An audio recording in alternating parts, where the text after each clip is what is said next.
Pascal foi o inventor do relógio de pulso, idealizou o barômetro, também inventou a máquina de calcular e foi o primeiro a pensar no sistema de ônibus e organizar uma companhia de transportes públicos. Um grande prodígio, porém ele nunca progrediu muito em seus trabalhos. Nasceu em Clermont-Ferrand, na região central da França. Órfão de mãe aos 3 anos de vida, no ano de 1631, mudou-se com sua família, seu pai e suas 2 irmãs para Paris. Ele jamais frequentou uma escola, sendo educado exclusivamente por seu pai.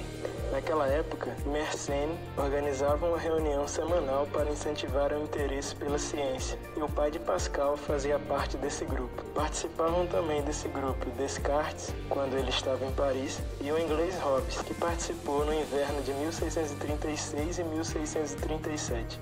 Esse grupo, mais tarde, originou a Academia da França. Pascal ainda era muito jovem, tinha apenas 12 anos, mas já participava dessas reuniões. Aos 16 anos, ele publicou um ensaio que ficou muito famoso, o ensaio sobre as secções cônicas. A qualidade do trabalho foi tão grande que Descartes duvidou que fosse desenvolvido por um garoto. Nesse tratado, existe o teorema mais importante da geometria projetiva, mais conhecido como o Teorema de Pascal, que diz: um hexágono inscrito em uma secção cônica tem os 3 pontos de intersecção de seus lados opostos, sempre em uma linha reta.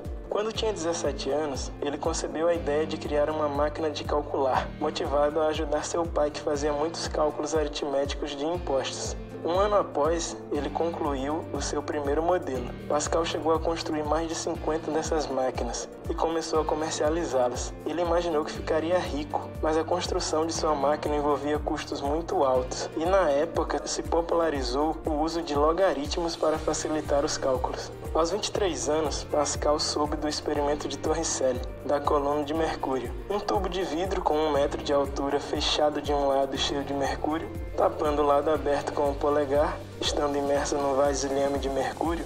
Ao remover o polegar, o mercúrio dentro do tubo cai até uma altura de aproximadamente 76 centímetros acima do nível do mercúrio do vasilhame. Pascal repetiu exaustivamente esse experimento e o explicava da seguinte forma: o espaço vazio que ficou no tubo é um vácuo, e o que sustenta o mercúrio no tubo é o peso da massa de ar que faz pressão sobre a superfície do mercúrio no vasilhame. Tal descoberta provocou um verdadeiro alvoroço, pois os filósofos escolásticos, seguindo a doutrina de Aristóteles, diziam que o vácuo não existia.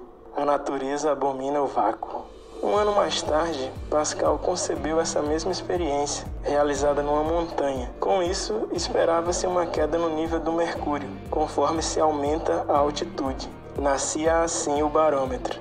Tempos depois da morte de Pascal, encontrou-se em suas notas: este conhecimento pode ser muito útil para os fazendeiros, viajantes, etc., saberem o presente estado do tempo e o logo a seguir, mas não o que será em 3 semanas. Nessa mesma época, Pascal também estudou a hidrostática, descobrindo o que agora é conhecido como princípio de Pascal, para a transmissão de pressão através de um fluido. Pascal dedicou-se muito ao estudo religioso. No ano de 1646, ocorreu o que chamamos de sua primeira conversão. Nesse ano, ele decidiu dar as costas ao mundo e voltar-se a Deus, mas pouco tempo depois ele foi novamente absorvido por seus interesses científicos. Em 1654, em correspondência com Fermat, surgiu as ideias de formulação da teoria matemática das probabilidades. Surgiu na mesma época o Tratado do Triângulo Aritmético, onde ele põe, num arranjo triangular, os coeficientes binomiais. Pascal conseguiu provar muitas das suas propriedades. Contudo, após esse ano, Pascal emergiu completamente em uma contemplação religiosa, só voltando a se interessar por ciência uma última vez, em 1658, quando foi acometido por uma grave dor de dente. Ele começou a pensar em alguns problemas envolvendo a cicloide, a curva formada por um ponto fixo na borda de uma roda rolando. Durante sua contemplação do problema, seu dente parou de doer, o que foi visto por Pascal como um sinal de que Deus não desaprovava seu fascínio por problemas matemáticos. Próximo ao fim da vida, Pascal escreveu trabalhos que lhe renderam um lugar entre um dos grandes personagens da literatura francesa. São dessa época as Cartas Provinciais e, mais famoso, os Pensamentos. O coração tem suas razões que a razão desconhece. Que quimera é o homem, que novidade, que monstro, que caos, que contradição, que prodígio. Julga todas as coisas, frágil minhoca da terra, depósito de verdade, um poço de incertezas e erros, a glória e a vergonha do universo. Pascal morreu aos 39 anos. Muitos historiadores da matemática acreditam que, se ele não tivesse morrido tão jovem, cometido por tantas doenças, e se não tivesse devotado tanta energia a outros temas além da matemática, é praticamente unânime que ele tivesse descoberto o cálculo antes de Newton